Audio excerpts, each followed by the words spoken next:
So the reason why we're standing here today is because of Nelson, really, because he wrote a book called Becoming Your Own Bank. As a result of that, Irmen wrote a book called Farming Without the Bank.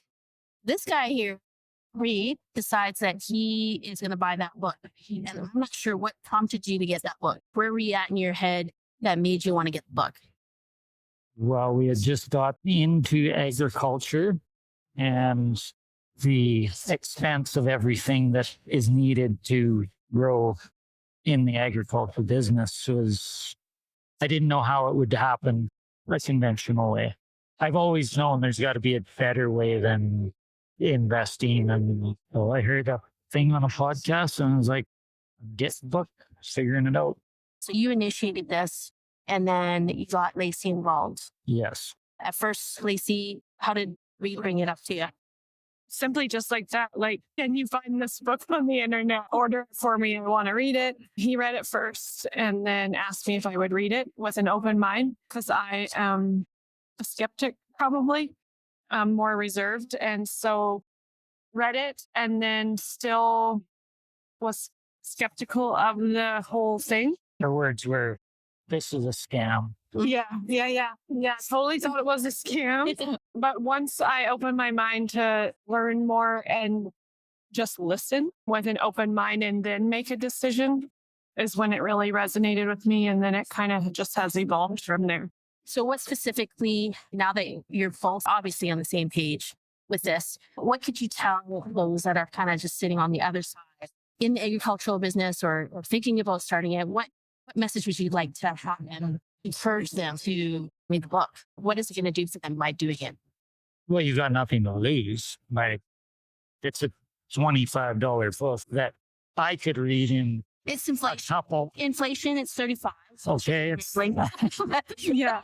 35, but whatever. Well, you wasted $35 on worse things? Yeah. Really? On a Saturday afternoon, you spend that on whatever, but it's an easy read. And you'll either go, holy crap, why didn't I know about this? Or you'll think there's no way this will work and you'll carry on. But I think what I would say is I would challenge you to ask yourself the question, are you completely happy with the way you're doing it now or the way you're handling your finances now and the way you are working towards your goals? Are you happy, completely satisfied with that? And if you're not, be open-minded to a different way. And maybe it's what you've been looking for, kind of like it was for us. I think we walked away from the first couple of meetings feeling hope. Traditional banking and investing never really resonated with us. So just hope that this actually is something that we might feel at home doing. yeah, it's a way more flexible way of doing your banking. Is there something specifically too that sort of speaks to you out of the book? How does it connect to your values spiritually and also for your family? Well, I think if you go back in Nelson's book, he references scripture throughout his book.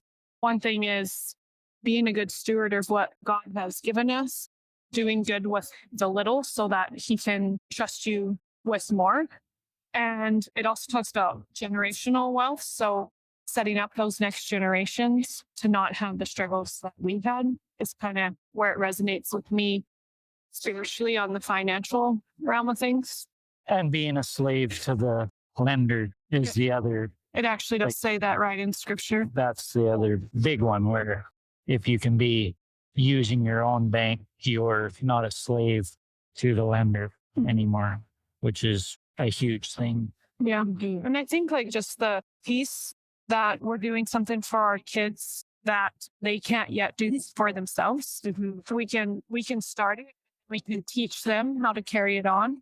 So even seeing the impact in years to come with grandkids and great grandkids, that's where we're really going to see the impact. Yeah. Well, I appreciate the two of you so much for just being courageous, being open to sharing yourselves. We appreciate you too.